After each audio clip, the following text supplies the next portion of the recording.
A esta hora, Moscú vuelve hoy su mirada hacia la memoria histórica de la lucha antifascista.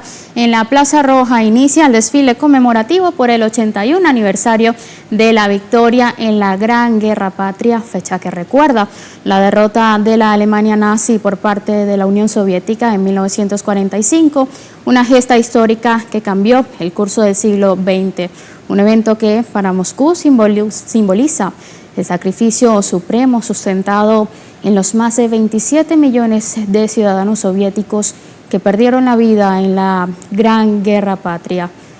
Para Rusia y buena parte del espacio postsoviético, el Día de la Victoria representa mucho más que una fecha militar. Constituye un símbolo de resistencia popular, de sacrificio colectivo y de defensa de la soberanía frente al fascismo. Allí vemos al presidente Vladimir Putin, quien va a presidir, por supuesto, esta ceremonia y se espera de un discurso como lo hace cada año. A las 10 de la mañana, hora local, hora de Moscú, comenzó esta ceremonia considerada uno de los actos políticos, históricos y simbólicos más importantes para el pueblo ruso y para las naciones que reivindican la memoria de la victoria sobre el fascismo. Desde muy temprano, ya en la mañana de hoy, los residentes y visitantes también llevaban flores al monumento de la victoria en Minsk como parte de las celebraciones, de la conmemoración de esta fecha. Este año, el desfile se desarrolla en un contexto internacional particularmente complejo por razones de seguridad enmarcado en el actual conflicto con Ucrania. No participarán las tradicionales columnas de vehículos militares pesados ni algunos cuerpos de cadetes y escuelas militares. Moscú ha señalado que estas medidas responden a amenazas operativas y a la necesidad de reforzar la seguridad durante esta fecha de enorme significado histórico. Aún así, el núcleo histórico y simbólico de la ceremonia se mantiene intacto. La apertura estará encabezada por la bandera de la Federación Rusa y el histórico estandarte de la victoria, acompañado por las notas de Guerra Sagrada. Vamos a escuchar.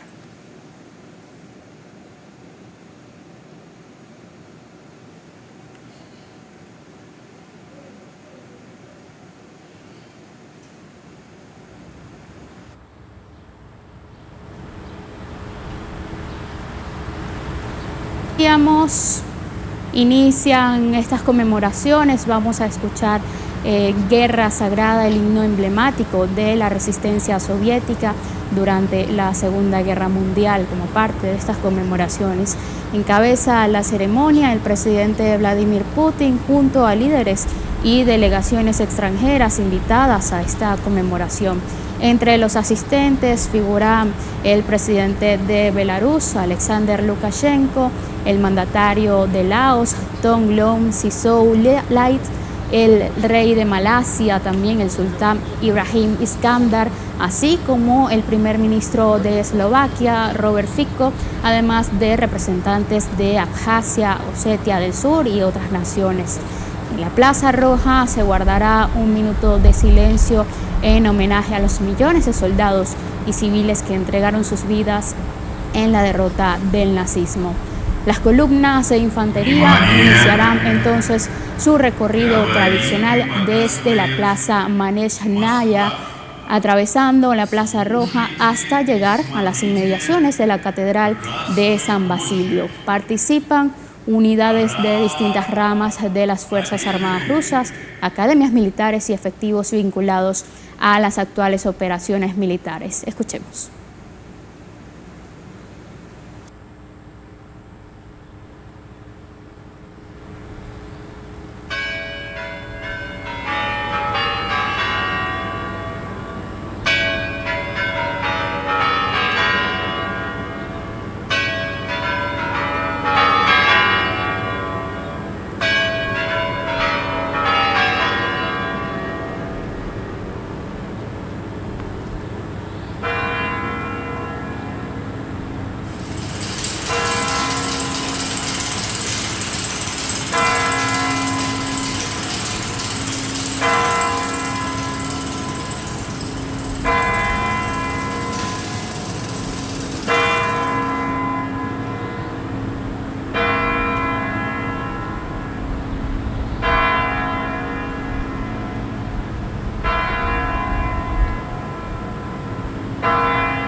государственный флаг Российской Федерации и знамя Победы. Смирно! Для встречи слева!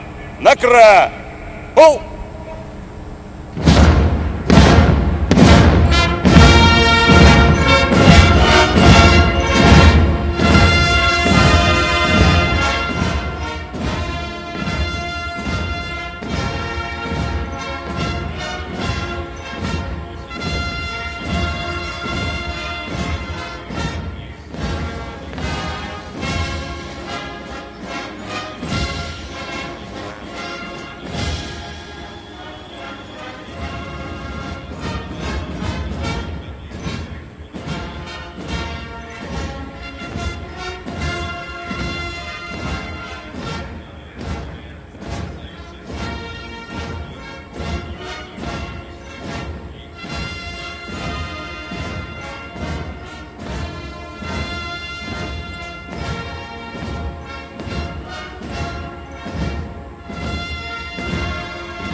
El desfile del Día de la Victoria Rusa, decíamos, aunque no habrá un desfile terrestre de armamento pesado, uno de los momentos más esperados es el sobrevuelo aéreo sobre la Plaza Roja con cazas Su-30SM y MiG-29 SMT, aviones de combate diseñados para misiones de superioridad aérea y la defensa del espacio aéreo. Allí vemos además las tropas encabezando el desfile con la bandera rusa. Además veremos aviones de ataque táctico Su-25, además de helicópteros Mi-28 y Mi-35, bombarderos estratégicos, aeronaves de transporte y aviones cisterna.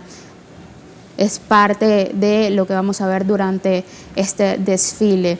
Los equipos acrobáticos conocidos como los caballeros rusos y los strichi o vencejos también aparecerán información sobre el cielo de Moscú, y como cierre tradicional los Su-25 dibujarán con humo los colores blanco, azul y rojo de la bandera rusa sobre la capital, la bandera que encabeza este desfile.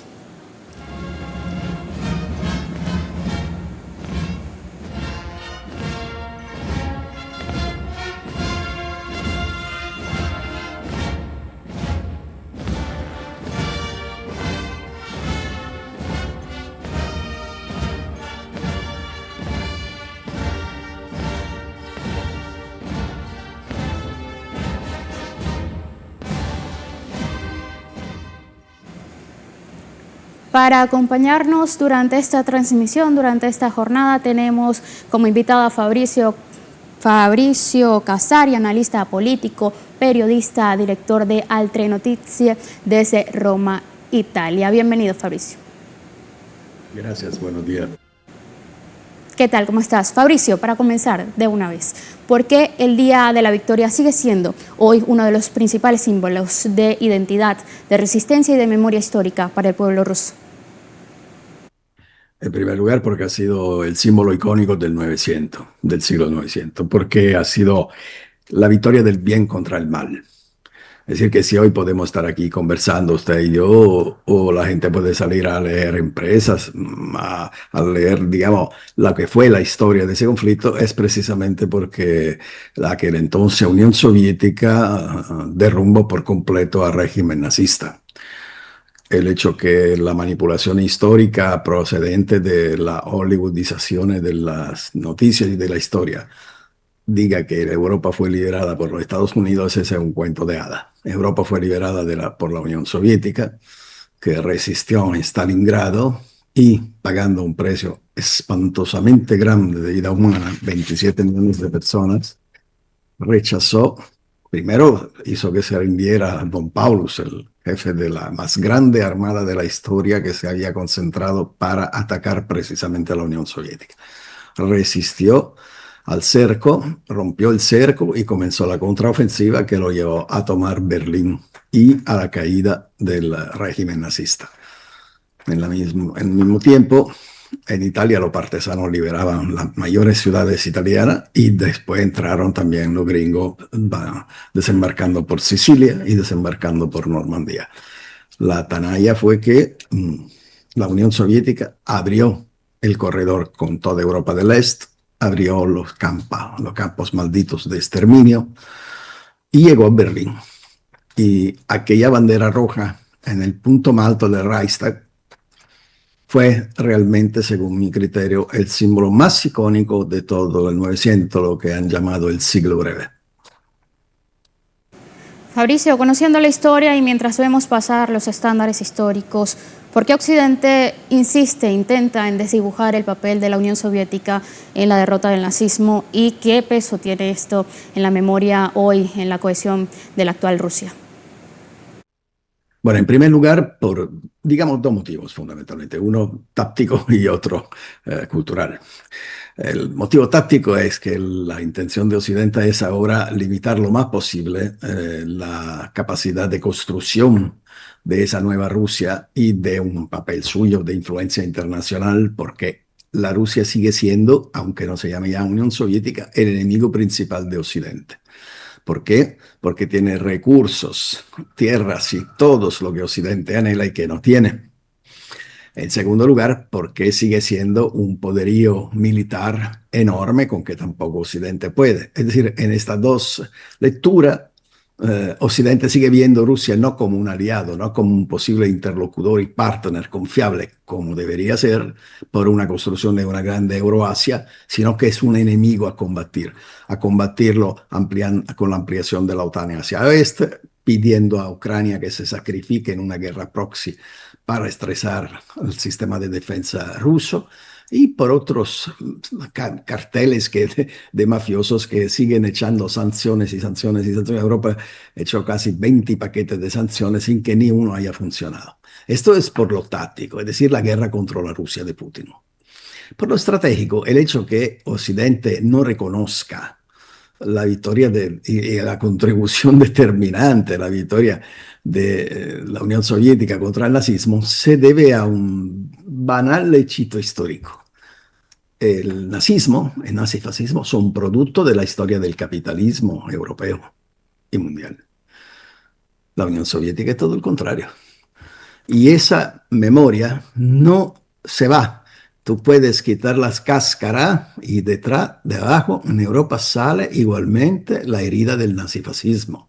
Porque como decía justamente Bertolt Brecht, la bestia ha sido matada, pero el vientre que la parió todavía queda grávido.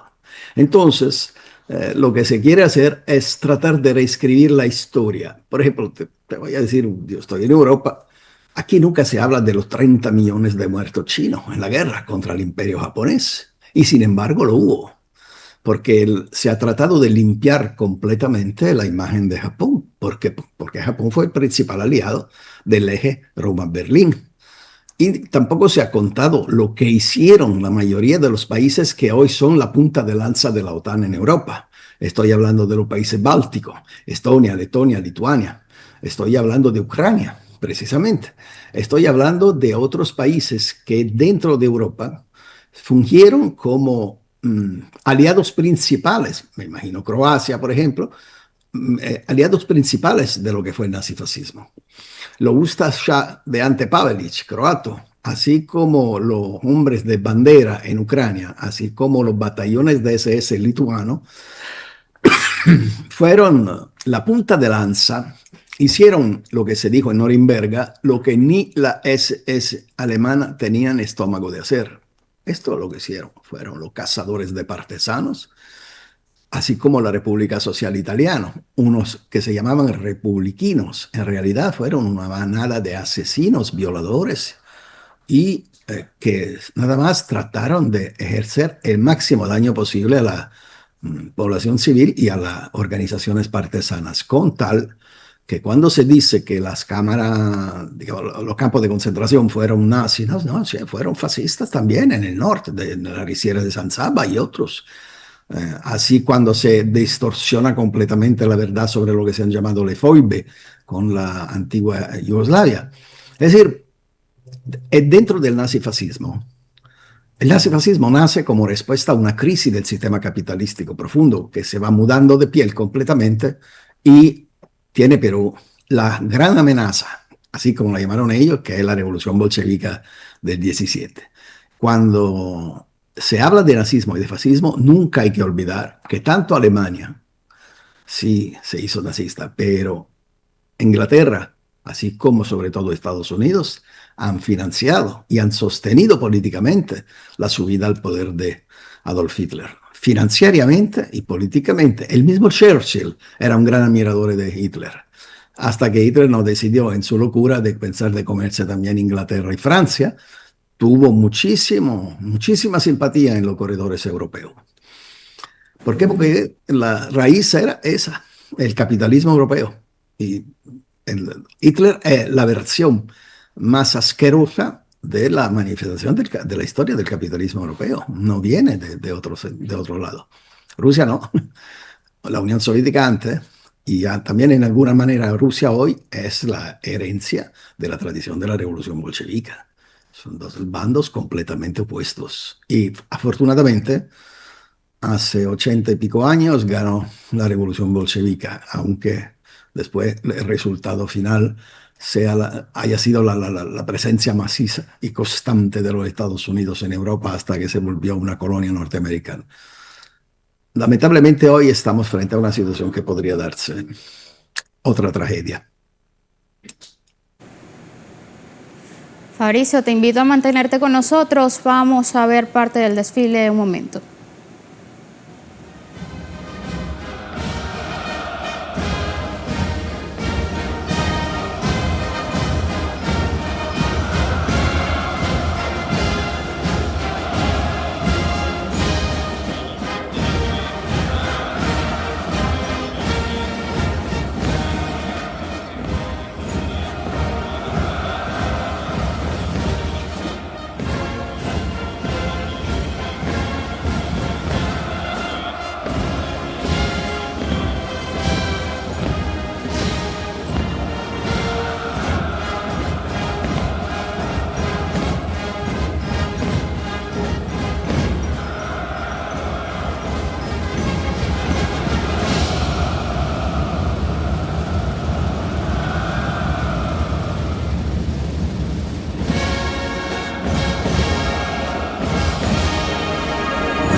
Товарищ Верховный Главнокомандующий Вооруженными силами Российской Федерации, войска Московского гарнизона к параду в ознаменовании 81-й годовщины Победы в Великой Отечественной войне готовы.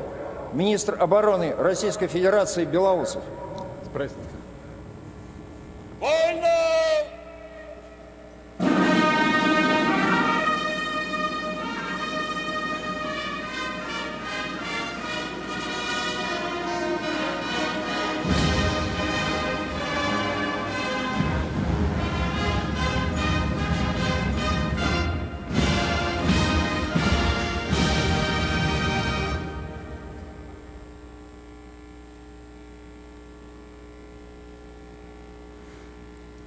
Дорогие граждане России, дорогие ветераны, товарищи солдаты и матросы, сержанты и старшины, мичманы и прапорщики, товарищи офицеры, генералы и адмиралы, бойцы и командиры и участники специальной военной операции, уважаемые гости, поздравляю вас с Днем Победы! С нашим священным, светлым и самым главным праздником. Мы отмечаем его с чувствами гордости и любви к своей стране, с пониманием нашего общего долга защищать интересы и будущее Родины. Отмечаем с искренней, сыновней благодарностью великому поколению. Estamos agradecidos a la generación de los vencedores y cumplimos con nuestras promesas nosotros defendemos la patria y guardamos la memoria de la Gran Guerra Patria y su verdadera historia y verdaderos héroes. Es un honor para nosotros. Siempre recordaremos la hazaña del pueblo soviético y su contribución decisiva para la derrota del nazismo. El pueblo soviético puso fin al mal total y devolvió la soberanía a los países que capitularon ante la Alemania nazi y se hicieron cómplices de sus crímenes. Nuestros soldados sufrieron muchas pérdidas y hicieron muchos sacrificios. Nuestro soldado es un símbolo del humanismo y mereció la gran victoria. El 22 de junio de 1941 es una de las fechas más tristes de nuestra historia. Este año cumplen 85 años desde el inicio de la Gran Guerra Patria.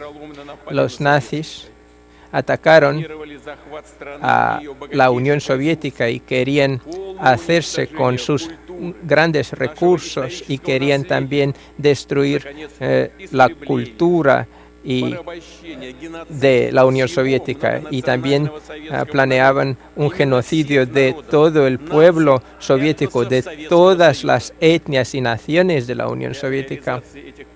Para realizar estos crímenes se juntaron fuerzas de toda Europa.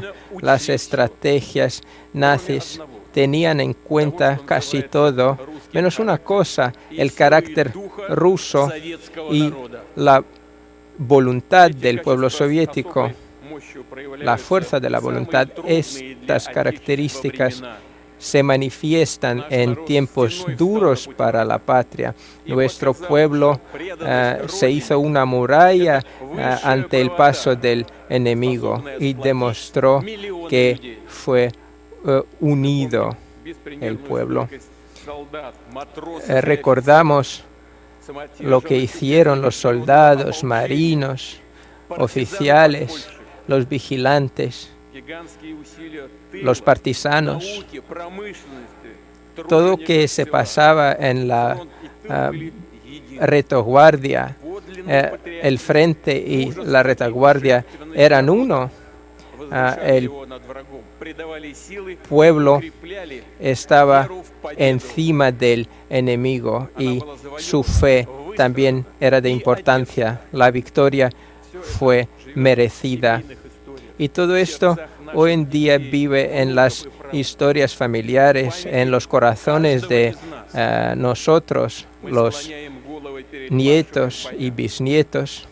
Nosotros respetamos a los caídos, a los que murieron en cautiverio, a los que murieron del hambre en Leningrado y otras localidades asediadas. Todos que dieron su vida para su patria son respetados. Todos los padres, madres, abuelos, bisabuelos, mujeres, maridos y otros familiares nuestros. Guardemos un minuto de silencio.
Дорогие друзья, Queridos amigos, великий подвиг la gran hazaña de la generación de los vencedores nos inspira ahora, inspira a nuestros combatientes que cumplen con las tareas de la operación especial militar, que se opone a la fuerza agresiva apoyada por la OTAN.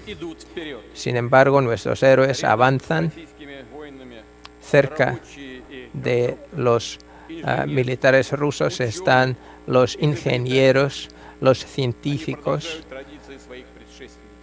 que continúan con las tradiciones de sus antepasados y crean nuevas armas y los producen en masa.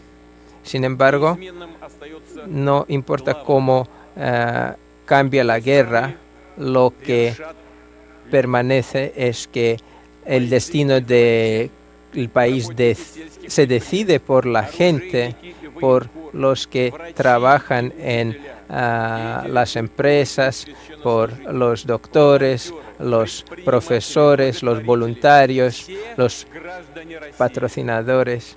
De cualquier ciudadano ruso depende el futuro de nuestro país. Y nuestras características morales, nuestra unidad, nuestra resistencia ante cualquier reto, todo eso es importante y cada uno contribuye a la victoria que se hace tanto en el frente como en la retaguardia. Nosotros sabemos que nuestra causa es la verdadera, la correcta, y nuestra será la victoria.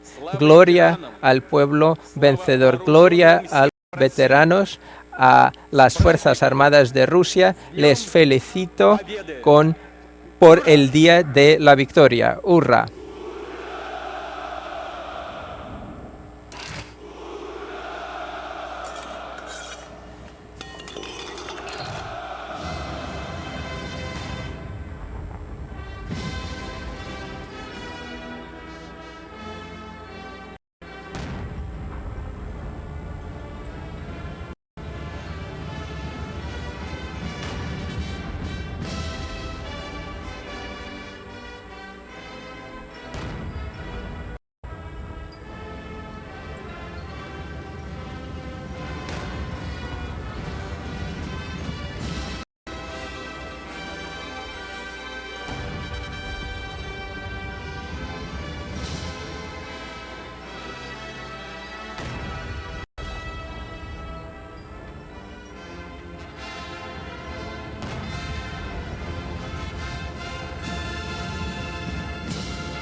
Hoy, en el día de la gran victoria, los militares de las Fuerzas Armadas de la Federación de Rusia se encuentran en servicio de combate para defender la frontera terrestre, aérea y marítima de nuestra patria. Los militares de la Agrupación Conjunta de las Tropas llevan a cabo misiones de combate en la zona de operación militar especial. Подразделение морской пехоты отрабатывает действия штурмовых групп и захват опорных пунктов противника с использованием специальной техники. Наблюдаю. Aquí hay imágenes del entrenamiento de los militares de la agrupación Centro en la operación militar especial. Se entrenan con disparos y están apoyados por la máquina Terminator de artillería y también por las unidades de asalto y de la artillería móvil Giatsint-K, así como lanzacohetes múltiple Tornado-S y Huracán. Les felicito por el Día de la Victoria. La memoria de nuestros veteranos es muy importante y nosotros estamos muy orgullosos de sus hazañas. Los militares de las tropas aerotransportadas también se entrenan usando su equipamiento militar. Aquí disparan contra un objetivo de entrenamiento y continúan con las tradiciones de sus antepasados de la Segunda Guerra Mundial, de la Gran Guerra Patria. Señores compañeros, nuestra división motorizada les felicita por el Día de la Victoria. Se ha hecho muy amplio el uso de los drones durante la operación especial militar y de aquí aparecieron las tropas de sistemas no tripulados para apoyar a las unidades de asalto. Se lanza un dron tipo Molnia 2 y es un dron de reconocimiento. Y también hay drones que alcanzan a los armamentos del enemigo.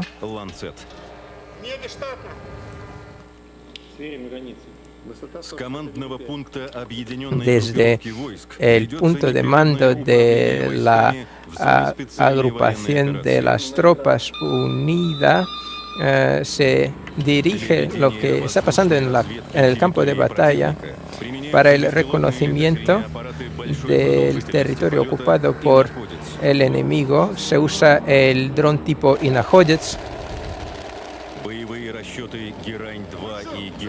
Los sistemas Gerañ 2 y Gerañ 5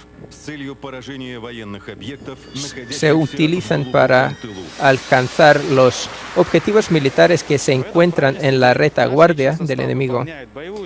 Nosotros cumplimos con nuestras tareas de batalla este día y felicitamos a todos los ciudadanos rusos y todos los veteranos por el Día de la Victoria.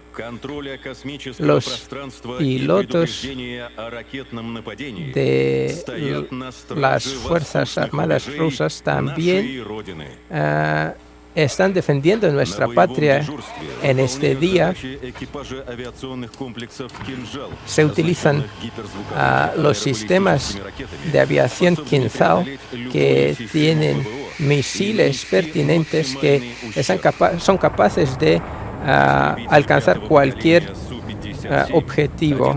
El caza Su-57 es uno de los mejores en el mundo y puede realizar ataques muy destructivos en la tierra.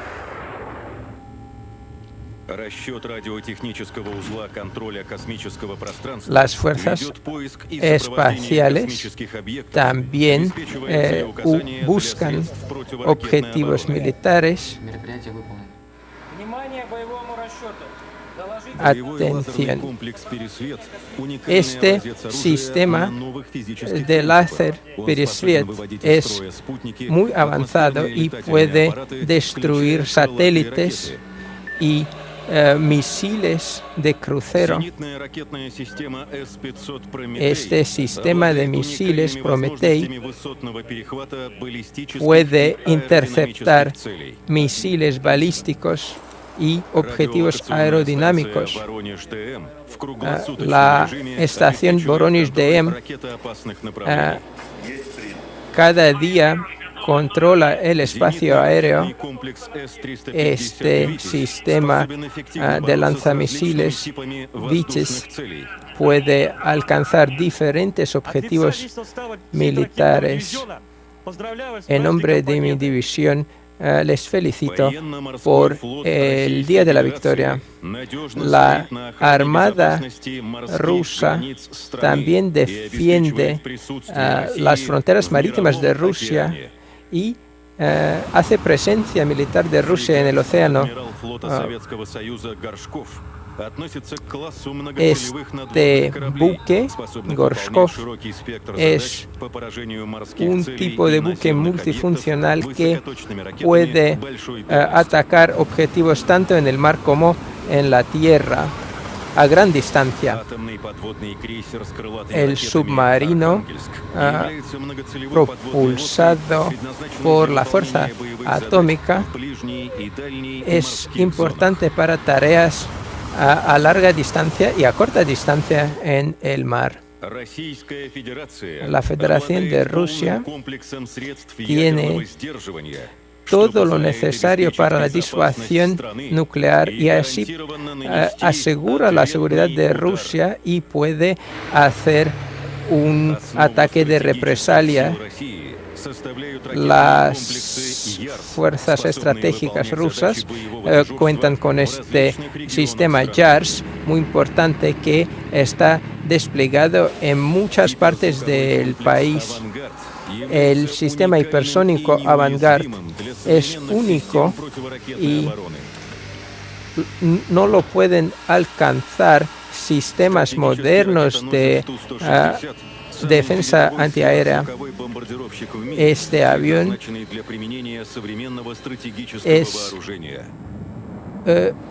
está usado para el uso de armamento estratégico si hace falta. Les felicito a todos con el Día de la Gran Victoria. Este submarino de propulsión nuclear puede atacar con misiles nucleares los objetivos del enemigo. Les felicito en nombre de mi división.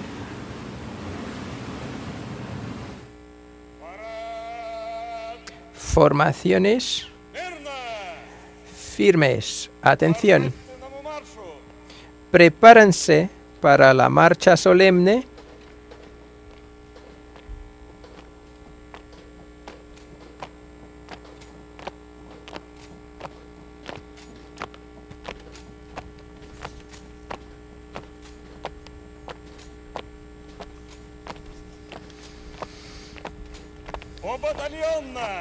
Batallones.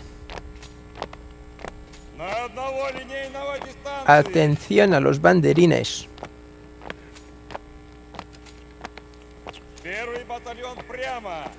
Primer batallón al frente, los restantes a la derecha. Armas al hombro.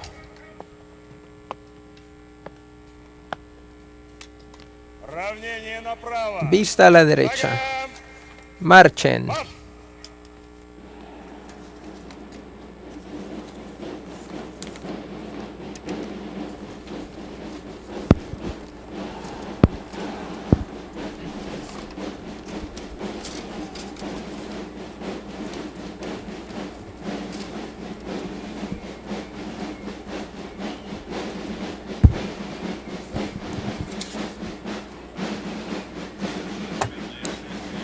Dirige el solemne desfile el comandante en jefe de las tropas terrestres, héroe de la Federación de Rusia, el coronel general Andrei Mordvichov.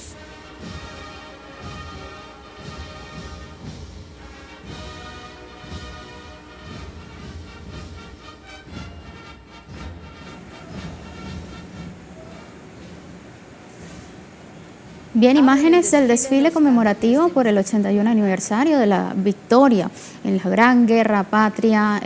Veíamos el discurso del presidente Vladimir Putin, luego un minuto de silencio y la tradicional ofrenda floral ante la tumba del soldado desconocido. Posteriormente escuchábamos las notas de guerra sagrada, el himno emblemático de la resistencia soviética durante la Segunda Guerra Mundial. Veíamos también el despliegue táctico y militar de las tropas rusas, drones, artillería pesada, fuerzas especiales con capacidad de destruir misiles y cruceros.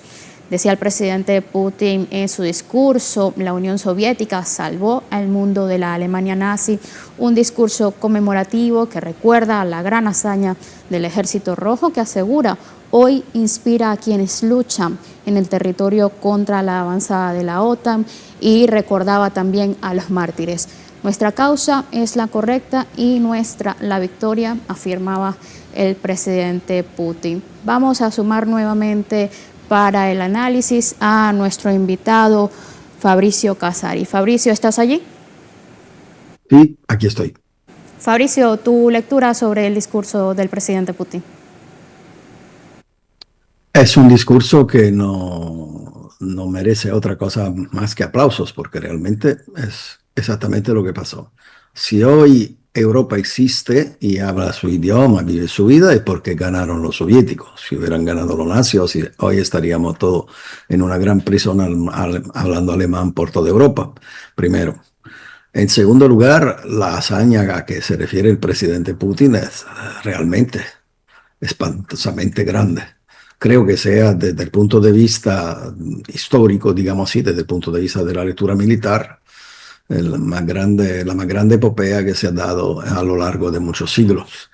Y entonces, lo repito, 27 millones de muertos y la capacidad de destruir una armada que involucraba 11 países distintos, de que había invadido a una Unión Soviética que estaba de toda manera en una situación económica muy difícil, y que gracias al pacto que había firmado en el 39 para tener la posibilidad de volver a construir un ejército que se había destruido después de los acontecimientos de la victoria bolchevica, y logró contrarrestar la avanzada militar alemana y italiana y de muchos más países, y lo rechazó y lo empujó hasta llegar a Berlín y liberar Europa. Yo creo que tenía razón Hemingway cuando decía que todos los hombres, la mañana cuando se despiertan, deberían de agradecer a Rusia, hoy y aquel entonces Unión Soviética, por lo que hizo para la libertad del mundo, del género humano.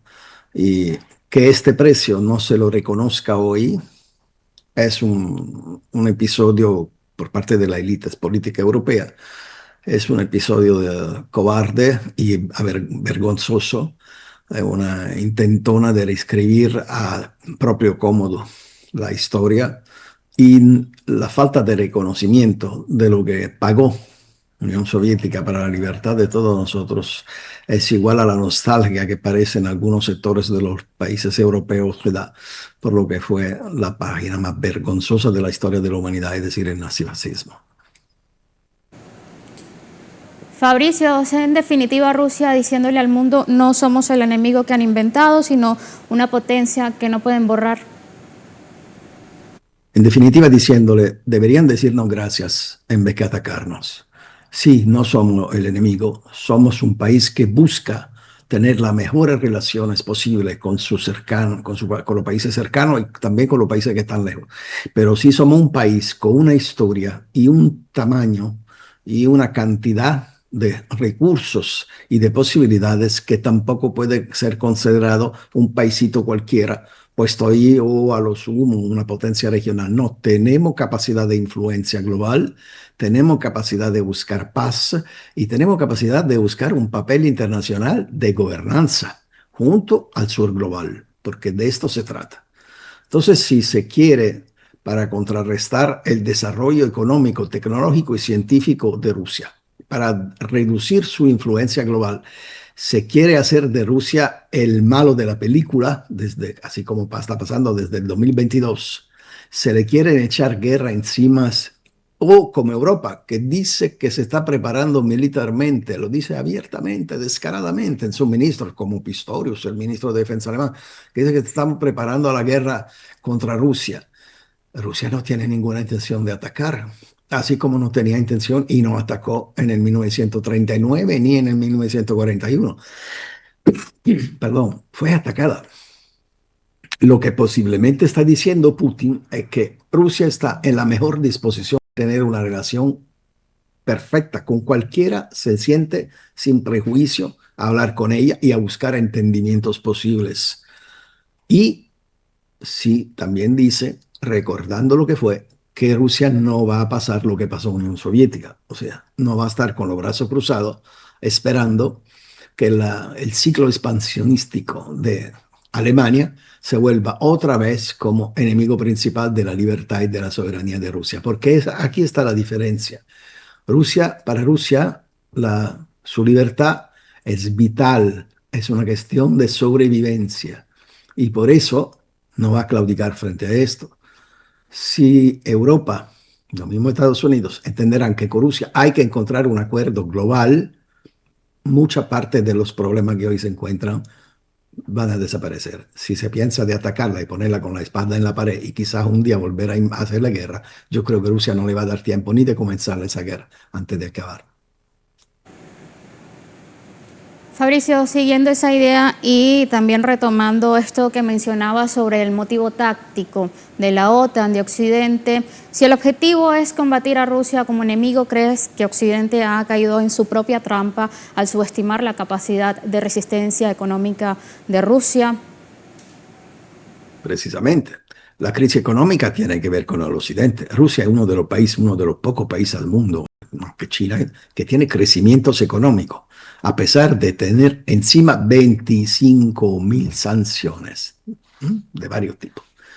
Se la ha bloqueado diplomáticamente, que va, Rusia simple y sencillamente se volvió líder indiscutible del Frente del Sur global, junto a China. Se le ha bloqueado económicamente. No, Rusia tiene un crecimiento económico mayor de todos los países que la bloquearon. Las sanciones sancionaron a los sancionadores en realidad más que a Rusia. Rusia solo diversificó su cartera y logró vender afuera en otros continentes lo que vendía ante Europa. Es Europa que no ha podido recuperar lo que perdió con Rusia, aparte el pagarlo enormemente. Voy a hacerte un ejemplo muy limitado, con lo que se refiere con la crisis del Golfo Pérsico, de que ha comenzado la agresión de los Estados Unidos y de Israel a Irán. Rusia ha ganado 5.200 millones de dólares. 52.000 millones de dólares, perdón. De que ha comenzado, Europa ha perdido 4.200. Entonces, ¿quién gana? ¿Quién tiene los recursos? El mundo se divide en dos, el que tiene energía y el que no la tiene. Rusia la tiene y le sobra. Rusia tiene tierra rara, Rusia tiene oro, Rusia tiene una capacidad de producir en el campo enorme, primer país exportador de trigo en el mundo. Rusia tiene una capacidad territorial para hacer frente a muchísimas emergencias. Y tiene un poderío militar enorme. Esto no lo puede decir lo mismo Europa, sobre todo, que se ha vuelto para hacer digamos así, la mesera de Estados Unidos, ha vuelto un proyecto inútil, hasta dañino por lo mismo pueblo de Europa. Y los resultados económicos y los resultados militares dicen que también el error más grande ha sido considerar Ucrania como una pieza posible para hacer guerra a Rusia y quizá pensar de ganarla incluso. Yo no sé si realmente alguien en el Pentágono o en la Casa Blanca cuando estaba Joe Biden, pero desde mucho antes, yo diría desde el 2014, de la época del golpe de Estado, ha pensado en su mente que de verdad podía derrotar militarmente a Rusia, o si solo ha pensado de meterle otro Afganistán a su frontera. Lo que sí es cierto es que en 2022 termina el proyecto de ampliación de la OTAN en Europa. Ahora Rusia ya dijo, hasta aquí llegaron. El resultado de estos años de guerra, para Rusia sí, claro, le hubiera preferido seguir suministrando a Europa su gas, sus recursos, teniendo una relación entre ella, o sea, el país con más recursos al mundo, con lo que era Europa, el país financieramente más rico del mundo, el continente financieramente más rico del mundo. Eurasia había ese principio y la alianza estratégica con China, junto a eso, hubiera dado un polo económico y comercial y político militar de nivel de gran envergadura, tanto que los Estados Unidos se hubieran vuelto un elemento mucho más relativo en el ajedrez mundial. Eso fue el proyecto de los Estados Unidos. En parte logró porque se interrumpió la relación entre Europa y Rusia, pero lo que pagó el precio fue Europa y no fue Rusia. Fabricio, en ese sentido, ¿cómo se valora esta posición de Europa, que han pasado de ser aliados comerciales de Rusia a ser actores, digamos, secundarios en una estrategia dictada por Washington que los perjudica directamente y que ha pasado a ser, digamos, un segundo polo frente al sur global, frente a una coalición, digamos, Beijing-Moscú, frente a los BRICS, por ejemplo?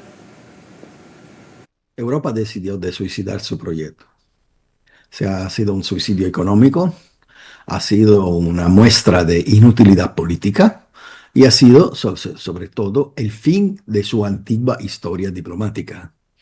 Europa ya no es nada más que una extensión obediente de los Estados Unidos. Nadie tiene ya interés en hablar con Europa. Ya Europa no representa una alternativa, ya Europa no representa tan siquiera otro camino. Es simple y sencillamente al servicio de los grandes grupos financieros, de los grandes fondos internacionales que son lo mismo que gobiernan los Estados Unidos. Por lo tanto, no tienen ninguna autonomía política. Nadie pierde tiempo con Europa. Pregúntale en África si están hablando con Europa o si es con Rusia y China. Y pregúntale a la misma Asia si a través de ASEAN y de otros organismos están preocupados más de estar de acuerdo con el gigante asiático que no con Europa. Nadie le hace caso a Europa, solo algunos latinoamericanos que se ilusionan que con el Mercosur quién sabe dónde llega, no van a ningún lado. Nadie tiene caso a Europa porque Europa ya representa un polo de referencia internacional para ningún continente. Ese es el problema. Y la verdad es que no lo representa tan siquiera por los ciudadanos europeos. Si tú le preguntas a la mayoría de los ciudadanos europeos qué valor tiene la Unión Europea, va a ver que la gran mayoría te dice ninguno, es un daño. Así que realmente es el nacimiento y la muerte de un proyecto que sí en su origen había sido un proyecto súper interesante, que se ponía en un camino alternativo tanto a la economía socialista como a la Reaganomics, decir, al neoliberalismo económico, y que se ponía en una forma de garantía de paz y de uso de la diplomacia. Esto todo se ha derrumbado. Ahora Europa es solamente una plataforma militar y financiera, solo que en la financia ya no tiene peso y militarmente nunca lo va a tener. Así que se ha buscado un montón de enemigos sin encontrar ningún amigo. Fabricio, precisamente esto que mencionabas, hablabas de un continente que comete un suicidio, así lo decías. Debe haber, por supuesto, una desconexión, y tú mismo lo decías, entre las élites y las necesidades del pueblo. ¿Cómo se explica esto? Es el capitalismo, y esa te diría la famosa icona cinematográfica, ¿no? Esto es, Europa tiene 57 millones de empleados, de gente sin trabajo, y sobre todo tiene más de 70 millones de personas que a pesar de tener un trabajo son pobres. En Italia hay 11 millones de personas, para decirte el específico de mi país, hay 11 millones de personas que ya no se pueden curar y que están bajo el umbral de la pobreza. Y somos 60 millones. Así que te puedes hacer las proporciones. Eso es el resultado de un neoliberalismo económico sin ningún respeto por la tradición del estado de bienestar que nació en Europa, que se formó en Europa y que fue digamos así, la medalla de Europa en el contexto económico internacional. Esto por entregar la economía pública que haya sido motivo de grandes éxitos por parte de Europa te hago otra vez el caso de Italia. Italia hasta el final de los años 80 era un país número 6, entre 5 y 6 de lo más poderoso del mundo, a pesar de ser más chiquito económicamente.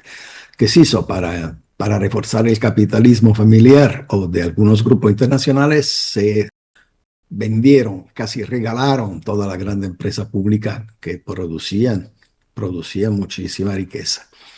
Se vendieron por 2 pesos y se mandó al derrumbe la economía, porque los grupos internacionales habían establecido que Italia no tenía que estar en aquella posición.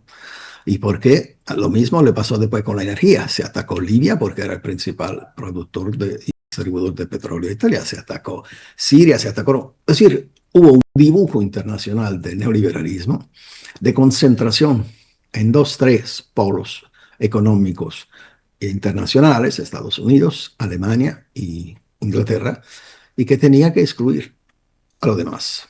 Europa nunca ha sido un proyecto de un continente, ha sido un proyecto de 2 o 3 países finalizado a emerger la economía de algunos países y garantizar un mando político económico del continente que podía ser útil tanto a los Estados Unidos como a los grandes capitales internacionales que con Europa tienen un papel de absoluta relevancia, yo diría de mando político.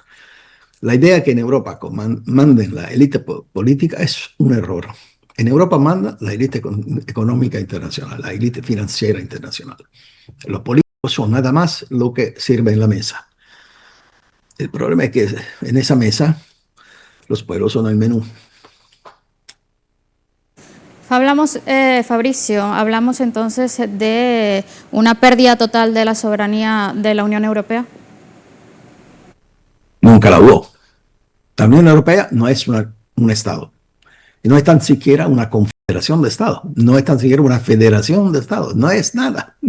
Es un acuerdo económico que progresivamente se ha ido construyendo como una dictadura política total, donde el Parlamento no tiene ninguna relevancia y donde todo está a la decisión de la Comisión Europea, que está completamente decidida y maniobrada por la presidenta de la Comisión Europea. Si hay una dictadura desde el punto de vista del ordenamiento democrático en el mundo, esa es la Unión Europea.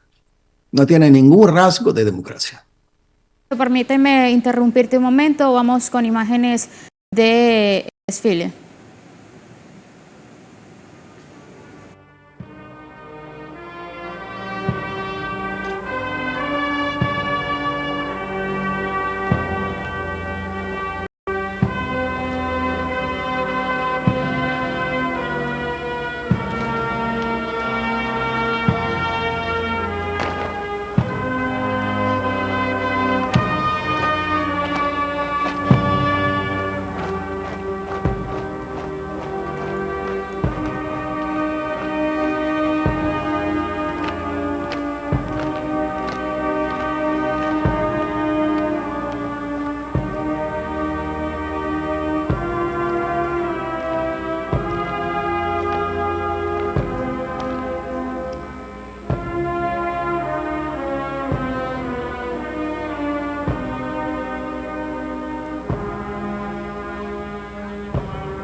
Bien, eran imágenes del homenaje al monumento al soldado caído como parte de la conmemoración del 81 aniversario de la victoria en la Gran Guerra Patria. El discurso de Vladimir Putin presidía esta jornada, el minuto de silencio en conmemoración de los caídos, las notas de Guerra Sagrada, el himno emblemático de la resistencia soviética.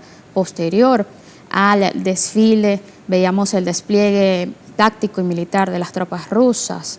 El presidente Putin en su discurso decía: la Unión Soviética salvó al mundo de la Alemania nazi, un discurso conmemorativo que recordaba la gran hazaña del Ejército Rojo y que asegura o inspira a quienes luchan en el territorio contra la expansión de la OTAN. Retomamos el análisis con nuestro invitado Fabricio Casari. Fabricio. Aquí estoy. Antes de interrumpirte, mencionabas algo fundamental. Rusia está dispuesta al diálogo, pero no al expansionismo occidental. Obviamente, está dispuesta al diálogo porque es interés de todo lo que llaman la paz, que es el fundamento necesario, indispensable para el desarrollo económico y social. Y Rusia tiene la posibilidad de hablar de paz porque no le tiene miedo a la guerra. Simple y sencillamente no la quiere. No es parte de su aspiración. No es parte de su estrategia. Estamos hablando de un mundo donde hay un matón principal que ha desencadenado 243 años de guerra, casi directa e indirecta, a frente de los 250 años de existencia, 233, perdón, y el resto del mundo que, independientemente de su socio en el negocio, que es Israel, el resto del mundo que no busca guerra con ninguno. Rusia es uno de los países que no busca guerra con ninguno, no tiene interés en tener guerra.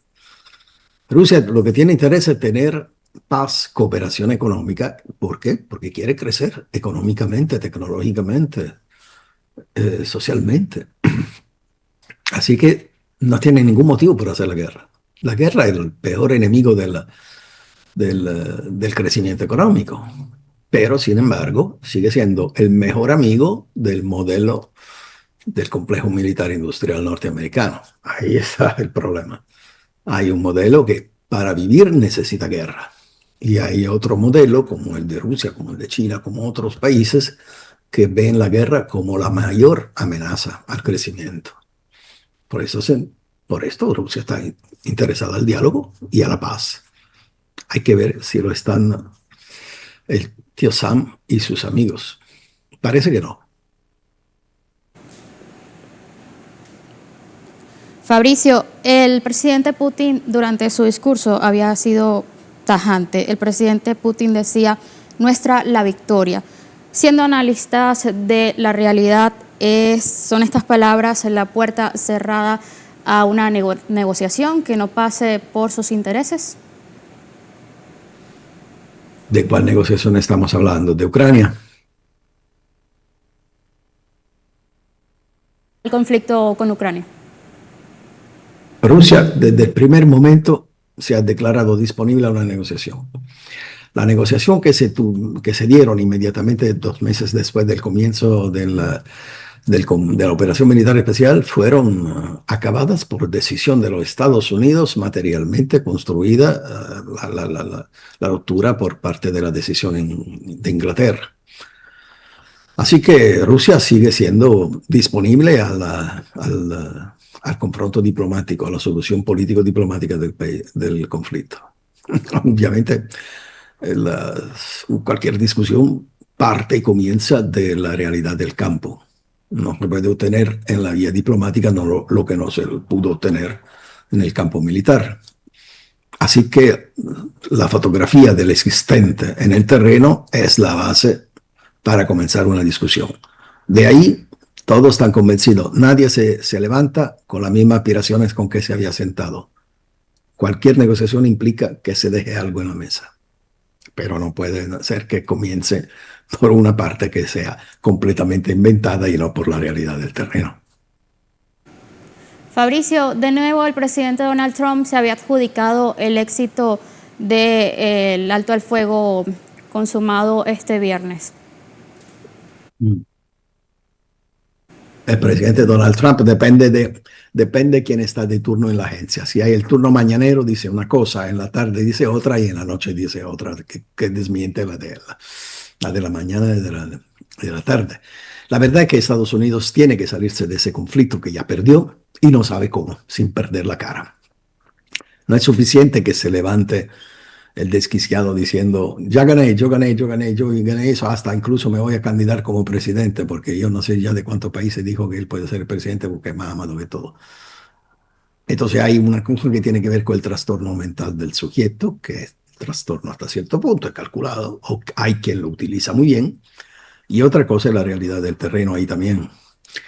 Estados Unidos se ha metido en un asunto complicando lo que no existía, inventando un problema que no había, y decidiendo de hacer una guerra que hasta hoy le ha costado más de 65.000 millones de dólares.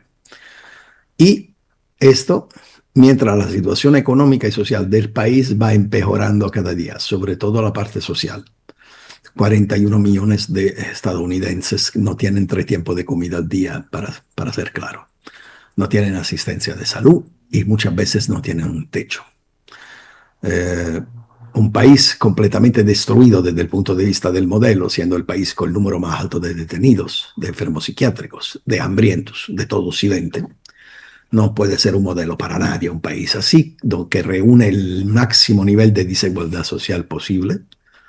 Y sin embargo sigue gastando miles de millones en guerras. ¿Por qué? Porque esto favorece a una de las dos piernas del cuerpo de su complejo financiero, el complejo militar industrial, a que se agrega el polo científico, es decir, tecnológico, la así llamada Silicon Valley.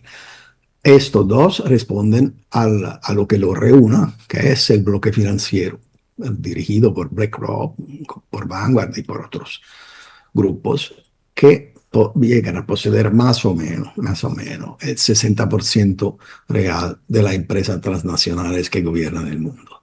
Entonces, esto es el sistema, que es un sistema que ni a un loco soñaría como auspicio. Pero efectivamente, mientras pasa eso, se siguen derramando millones y miles de millones en guerras inútiles. Trump entró en Irán convencido por Netanyahu que iba a ser una cuestión rápida, fácil. No era ni rápido ni fácil. Perdió y ahora no sabe cómo salirse. ¿Son ellos, las élites, quienes finalmente verán los frutos de estos millones que se despilfarran en la guerra? Sí, claro que sí. No hay ninguna duda al respecto. Son ellas, son el aumento de gasto militar que han pedido ya en 2 ocasiones en los últimos 60 días la fuente de la administración Trump. Y son ellas las que van a ganar con esto. Son ellas que van a seguir teniendo siempre más fuerza de poder. La política se ha vuelto una dependencia del poder económico financiero.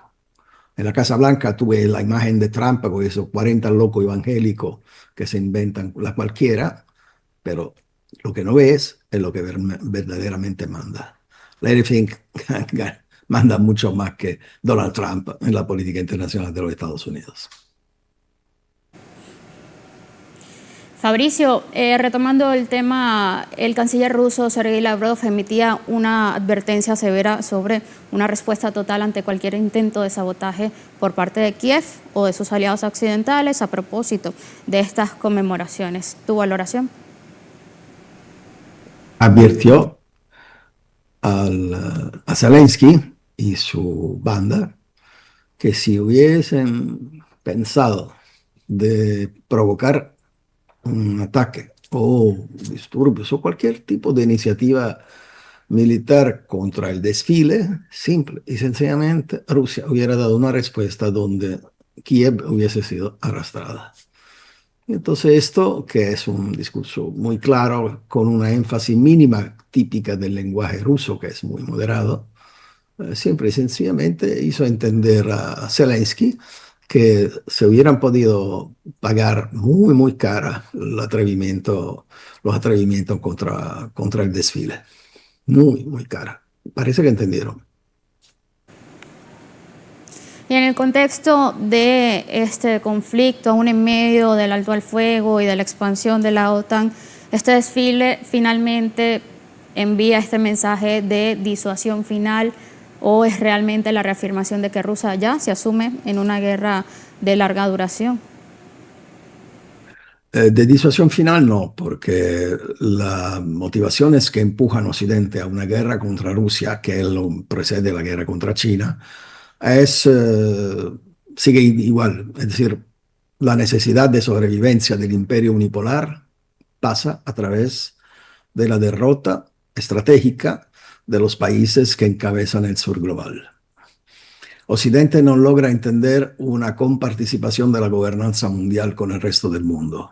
Tiene una idea de las relaciones internacionales que se puede definir solamente en una manera: el dominio total, absoluto de todos los recursos del mundo, porque su sistema solo no funciona. Si no sigue robando la mayoría de los recursos internacionales, si no sigue depredando el comercio internacional y si no sigue mandando el sistema valutario internacional, Occidente no sirve. No puede ganar de ninguna manera. Su modelo económico es peor. El único modelo económico nuevo que ha funcionado en estos últimos 30 años es el modelo chino. Y ellos lo saben perfectamente. Entonces, ¿qué es lo que van a hacer? O se rinden a la idea de ser los únicos mandones del mundo y aceptan de meter en una mesa una comparticipación de todos los países que por importancia demográfica, económica, de influencia política, pueden en sus niveles regionales y más general globales darse un papel, digamos, en la gobernanza mundial, o si siguen pensando que 52 países mandan encima de 195 y que el 8% de la población mundial manda sobre el 82 que queda, la única manera para seguir así es tratar de hacer la guerra. Es decir, no tanto de crecer ellos, sino que de impedir que los demás crezcan. Frente al sur global, que va creciendo, el norte solo entiende el lenguaje de la guerra. Lamentablemente, esa es la directriz que hasta el momento demuestran de tener. Veremos si algunos señales le harán entender que quizá es mejor quedarse con poco que perder todo, porque todo perdemos todo. Resulta de hecho paradójico que lo que para Rusia es un símbolo de paz, de memoria histórica, para las cancillerías occidentales es más bien una amenaza. De hecho, los titulares de la jornada es como, según la prensa internacional, Putin justifica lo que llaman invasión a Ucrania con el desfile. ¿En qué momento dejamos de hablar el mismo lenguaje? En el momento que se perdió la razón y la ideología capitalista decidió de apropiarse también de la terminología, porque así se construye el sentido común, así se construye el consenso. Porque el único problema que de verdad que el capitalismo no lograba resolver, y que logró resolverlo en estos últimos 20 años, era el del consenso político a sus operaciones. Y lo encontró a través de la manipulación del sistema informático, a través de la manipulación de las opiniones. Y la manipulación de las opiniones pasa también por las manipulaciones de los términos. La lengua es un factor determinante en el mercado de la circulación de las ideas. Y a través de esto, la capacidad de darle vuelta completamente a la verdad es, ¿cómo se llama hoy? La postverdad. O sea, la postverdad no existe, existe la verdad, existe la mentira. Pero simplemente es mejor decirlo así, ser más educado, la posverdad. Ok, la posverdad ha ido sustituyéndose a la verdad. Este es el problema. Y hoy se dice que todos los días los gobernantes europeos dicen que quieren hacer la guerra a Rusia. Cuando Putin le dice no lo hagan, Putin está amenazando. Han buscado la manera de rodear Rusia, así como lo dijo Papa Francisco.